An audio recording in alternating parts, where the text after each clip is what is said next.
All right, hi everyone, welcome back to the channel and welcome back to the beach. All right, so we're going to start to get into the new year, and I want to talk about setting some goals. You know, it's really important, I think, when you're on keto, especially if you're going to start in the new year, which a lot of people usually tend to do, is goal setting is like the key to success with a lot of different things, especially when you're starting something new.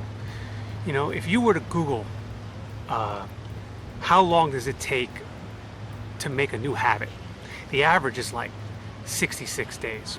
Okay, so that means if you were to start this diet on January 1st, you wouldn't have a habit of eating that way until mid-March. All right, which is why a lot of the times people make New Year resolutions and then they don't keep them because they start on January, and then, you know, it hits February, March, and they're already crapped out. They're like done. So I thought I'd give you a couple of ideas to, when you get started this year, take your goal setting to the next level. So number one, ask yourself, why am I doing this diet? Because people do keto for different reasons. Some of them do it for weight loss. Some of them do it for neurological epilepsy. Some of them do it for type 2 diabetes, blood work, etc. So ask yourself, number one, why am I doing this diet? Okay, it's very important. And then I want you to either write it down or make a note on the phone, laptop, etc. Put it down, all right? That's number one. Number two, I want you to ask yourself, what's my budget? Okay, am I an Aldi shopper? Am I a Publix Safeway shopper? Am I a Whole Foods shopper? Because the worst thing you could do is walk into Whole Foods, spend your whole paycheck on food, and it's only like a week's worth of food, right? Because Whole Foods is the most expensive grocery store in America. So it's very important to ask yourself, what's my budget? So that when you go in to go food shopping, you know what you can get and how long you can make it last, whether it's to do meal prep or just if you're going to intermittent fast and just cook in the night, or whatever your setup is going to be. Make sure your budget is in line with whatever you're going to do, right? Very important. Okay, all right, number three, tracking. All right, so let's talk about tracking and why it's important. So the closest example I could give to why you should track in the beginning, especially in the beginning, it would be like sales. Okay, I was in sales for a while. You know, I've been in sales, still kind of am, but you know, the idea is all people in sales, especially when they're new to a particular product or whatever it is they're selling, track to see their progress, see how they're doing, right? And so they could figure out what changes they have to make in order to get better, because that's ultimately the goal, is to get better, right? So like, let's talk about tracking with keto, right? So most people do the 3-to-1 ratio, which is like 70% is your fat, 25% is your protein, and 5% of your carbs. Okay, so on a 2,000 calorie diet, you're looking at 1,400 fat of calories, 500 calories for protein, 100 calories for carbohydrates, right? So that's in the calories, but let's say you're doing grams. So you take the amount of fat, divide that by 9, you take the amount of protein, divide that by 4, and the amount of carbohydrates, and divide that by 4. And that should give you your tracking list of macros, of where you want to start, okay?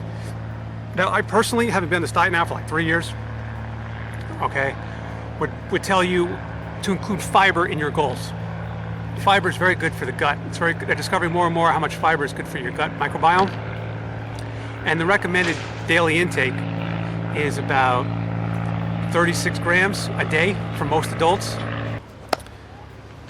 All right, so you've got your tracking set up, okay? And now the question is, what are you gonna do to hit your goals, all right? And so make a list, pen, paper, phone, laptop, whatever. Set up your macro goals for the day, all right? And then begin. Monday, track. Tuesday, track. Wednesday, track, etc. Now, let's say you hit Friday, and it's like the first week of January, all right? And, you get a craving. Like, you miss something. You miss pizza, pasta, Chinese food, Japanese food. It doesn't matter. Anything with Mexican food, anything with tortillas, rice, pasta, etc. Okay? And you get a craving. And you decide, I'm going to have a slice of pizza. And you look it up, and a slice of pizza is 50 carbs. All right? Write it down. All right? Don't go home. You don't have to cry. You don't have to look up at the sky. None of that. You just say, all right, Friday, I didn't hit. So make a note. Okay? Write down your macros. Be honest with yourself. It's okay. It's the one person for sure. I mean, you should always be honest, but especially with yourself. A lot of people lie to themselves and it gets them hurt. All right? So don't lie to yourself when it comes to this. Be an honest tracker. If you get a craving and you want to have some ice cream or you have some pizza or whatever, so what? That was Friday. Now it's Saturday. It's time to get back on track. Okay? And as you do this every day, you're going to start to notice, one, where you're doing a good job, and B, maybe where you need to improve. Also, you may find that the macro setting you're using may not work for you. You may need to lower the fat and bump the protein. Everyone is different sizes, and sometimes when it comes to satiation, you need more protein than maybe somebody else, okay? So you may have to boost your protein intake and lower your fat. The only way for you to figure this out is to track, all right? So one good example, again, like for sales, right? Let's say my goal is to sell 20 cars a month, okay? Now the average salesperson will sell, say that for every 10 ups, they get 3 write-ups, 1 close, right? That's the average. So let's say I want to sell 20 cars in 1 month. That means if you multiply everything by about 20, you need about 200 ups, about 60 write-ups to get about 20 closes, right? Now, does it always work that way? No, but that's an average, okay? So let's say the month goes by, I talk to 100 people, I got 30 write-ups, I got 10 closes. I sold 10 cars, right? I made money. Now, did I hit goal? No. But did I make money? Yes. Now, let's say I get the same thing, I hit 100, I get 30 write-ups and 5 closes, right? Uh-oh, something's wrong. I got the first 2 right, which means my closing skills need work, right? Okay, so as time goes on, things should get better. You should talk to more people, you should get more write-ups, you should get more closes. It should happen more naturally, right?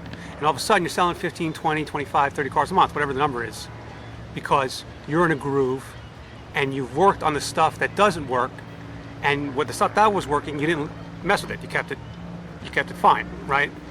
So that should be the same thing here. So let's say you're doing keto for weight loss, right? And you go for like a month of tracking, right? And let's say you lose like 25 pounds, but your goal is like, let's say your goal is, let's say it's high, say it's like 60 pounds or something like that, okay? And you hit 25. So should you get depressed? Should you get upset? No. You moved the needle forward, okay? But now you gotta look at your list. And you gotta say, okay, what days did I hit? What days did I not hit, right? Did it affect anything? Also, you may wanna write down what you ate, because maybe it wasn't so much the carb count, but what you ate. Because some things can have higher carbs, but be low in glycemic. So you may have not kicked yourself out, but your carbs may have, or maybe you ate something you shouldn't have had, and maybe make a note of that, okay? And see how many times during the month you did that. So that would be your first month, okay? Now you go to the second month. So let's say this is February, and then you track, and you notice you improved, right? You had less bad days, and you lost, now if the goal was 60, you lost 25, let's say you lost another 25. So you still got 10 pounds to go, right? But here's the key thing. You haven't really made a habit yet, have you? you're only 60 days in. And February is only until the 28th or the 29th, depending, right? So you haven't created a habit out of this yet. You are not really you haven't really created a flow for yourself where you've killed all your bad habits of eating, right? It really takes time to make this a thing. And let's say keto isn't for you. Let's say you just want to, you want to get sugar out of your body. You want to get a lower carb diet. So maybe you want to do a modified Atkins, whatever it is, fine. Keto, you do keto, by the way, because you want to produce ketones. And then what we're finding out more and more is that the brain loves ketones. And so if you want to prevent cognitive fall off, you want more awareness over time, you stay in keto for the brain. It's all about brain health, really. You could do it initially just to lose weight, but to maintain it for the long run, brain health, very important. The other diets, you could have cheat days. You can have a slice of pizza, you can eat pasta, you can have some rice. It won't be the end of the world, but it'll kick you out. And then you won't produce ketones, which will affect up here. So that's the big difference. All right. So whether you're doing this for keto for the long run, or you just wanted keto to make a big abrupt change to drop some weight and reevaluate, goal setting is the key here. Okay. So the only time for you to decide how well you're doing would be like mid-March, like March 16th.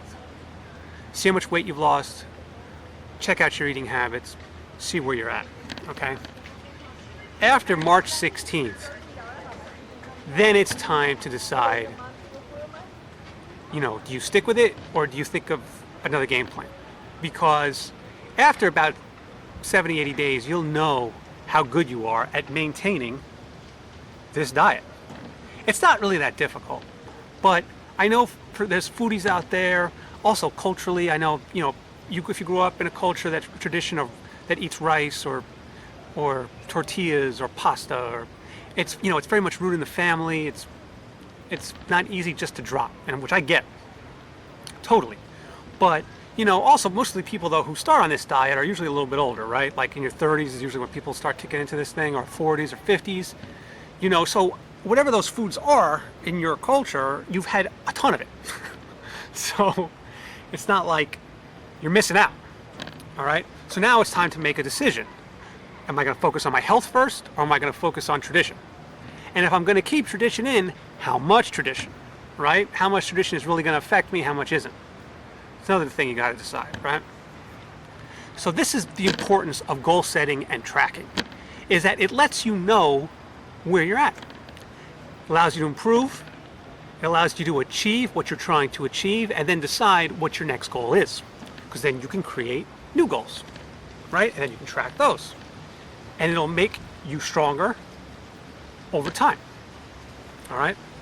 So that's why I wanted to make this video. I put my coach's hat on this one. I hope you found it informative. If you did, hit the like button for the YouTube algorithm. That being said, I hope you have a great holiday. I hope you have a great New Year on January 1st.